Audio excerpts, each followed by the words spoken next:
Hindi ako taga-UP. University of Prison ako. Graduate po ako sa Criminology sa University of Prison.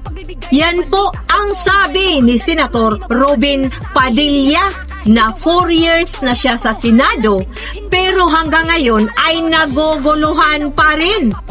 Para maintindihan natin ang privilege speech ni Senator Robin Padilla sa impeachment trial ni VP Sara ay panoorin na natin ang video.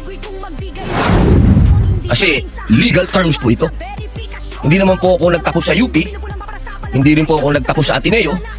Nagtapos po ako ng Criminology at UP rin sa University of Prison. Ang sabi po dito, sa Tagalog po Ginoong presiding officer, eksakto ko itong hinihain dahil nagkaroon tayo ng pagkakaiba pagdating sa punong maestrado ng Korte Suprema. Ngunit sa paglilinaw na iyon, na sa lahat ng ibang mga kaso ay ang Pangulo ng Senado ang mamumuno.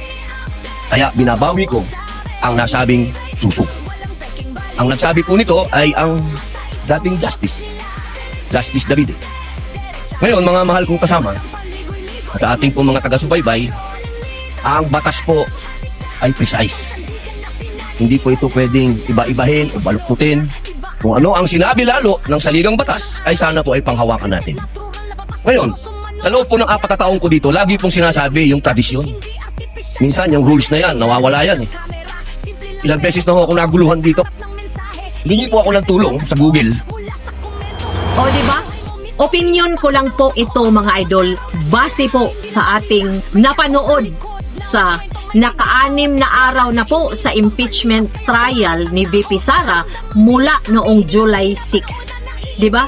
Bilang isang mamamayang Pilipino na nakasubaybay po sa mga pangyayari dito sa ating bansa, lalo na ngayon sa mga nangyayari dyan sa Senado.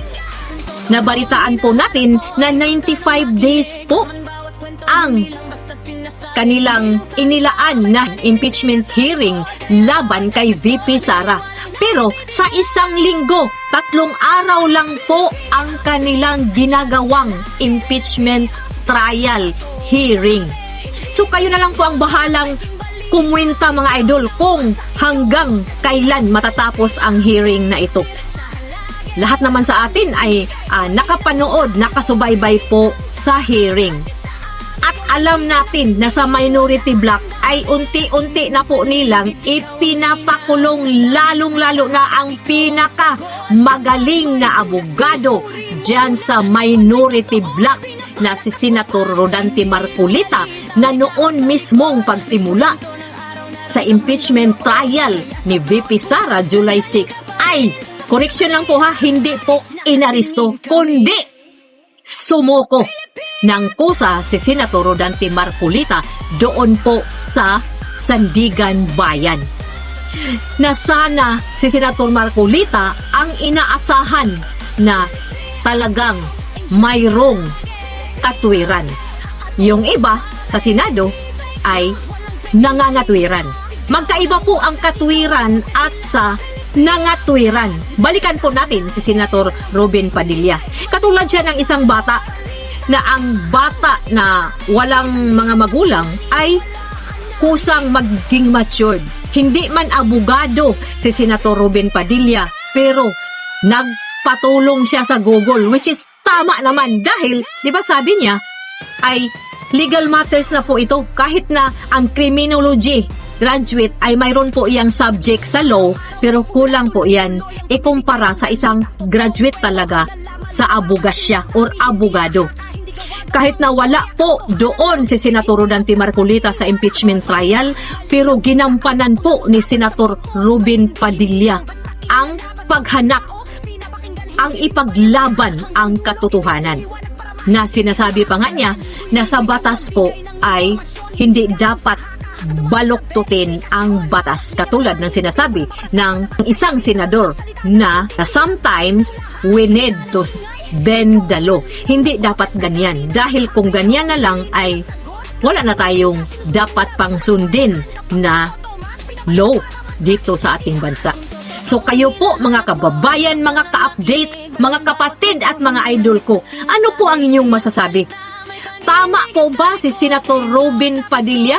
Mag-iwan po kayo ng inyong mga komento dyan sa baba dahil para sa akin, katwiran po ang pinanindigan ni Senator Robin Padilla. Binatikos man siya ngayon sa social media dahil talagang naninindigan po siya sa katwiran. Hindi po porket Duterte or anuman, mismo kayo po ay nakikita po ninyo kung ano ang mga pangyayari dito sa ating bansa ngayon. Wala po tayong pinapanigan nga saan man grupo, kundi tayong mga mamamayang Pilipino ang dapat makaintindi kung ano ba talaga ang nangyayari sa ating bansa ngayon. Dahil andyan po sila sa Senado at sa Kongreso at yung presidente at vice-presidente, sila po ang nasa mataas na posisyon sa gobyerno. Dapat kung ano man ang kanilang trabaho dyan ay sana makafocus sa mga kabutihan para sa atin na mga mamamayang Pilipino dahil tayo po ang nagpasweldo sa kanila. Wala po tayo ditong papanigan na dito tayo sa Duterte, dito tayo sa BBM. Ang hinahanap po natin ay ang katarungan. Nakikita natin na ang flood control projects anomalies ay hindi na po itinutuloy ang pag-imbestiga. So ano po ang ating maaasahan? At least man lang tayong mga mamamayang Pilipino ay parang maluwag-luwagan ang ating mga damdamin dahil alam natin na tayo mismo ngayon ay naghihirap. Ngayong darating na Martes ay muli na namang tataas ang presyo ng petrolyo. Wag natin sabihin na okay lang yan, wala naman akong sasakyan, pwede lang yan, magtaas sila dyan. Hindi po. Kahit na wala tayong sasakyan, maapektahan pa din tayo. Bakit? Pag sumaka ang presyo ng gasolina, ang mga palituno natin ay sumaka din. Oh, ano sa tingin ninyo? Mga plitihan, pamasahi. 'Di ba? Tumaas din. Ang height lang natin ang hindi tataas. 'Di ba? Mga presyo sa bilihin, tataas 'yan. Hindi lang gasolina. Pag tumaas ang gasolina, diyan magsimula mula sa kamatis hanggang bawang, hanggang bisan tanan na nga presyo ay tumaas na. So ano sa palagay ninyo? Diyan sa Senado, kada hearing sa impeachment trial ay alam ba ninyo kung magkano ang kanilang magasto? 25 million pesos lang naman ang gagastusin nila kada araw sa impeachment trial hearing. So 95 days times 25 million pesos ang kanilang gastos. Kayo na lang po ang bahalang magpinta dyan mga idol, mga ka-update, mga kababayan ko, kay wala akong kalsyo dito. Pero tayo na mga ordinaryong mamamayang Pilipino, todo tipid, hindi na nga tayo mag-aircon. Ito na lang ang gamit natin. Dahil mahal na ang kuryente, mahal na lahat. Mahal na. Kuryente, lahat ng bilihin, magdala ka ng 1,000 doon sa merkado, ang mabibili mo na lang, iwan ko, hindi na paigo ng 2 araw na kain. So, yun lang mga idol, mga ka-update at mga kababayan ko. Ano sa tingin ninyo? Tama ba si Robin Padilla na nagpatulong siya sa Google kahit na hindi siya abogado, ay dapat siyang mag-participate doon sa impeachment hearing?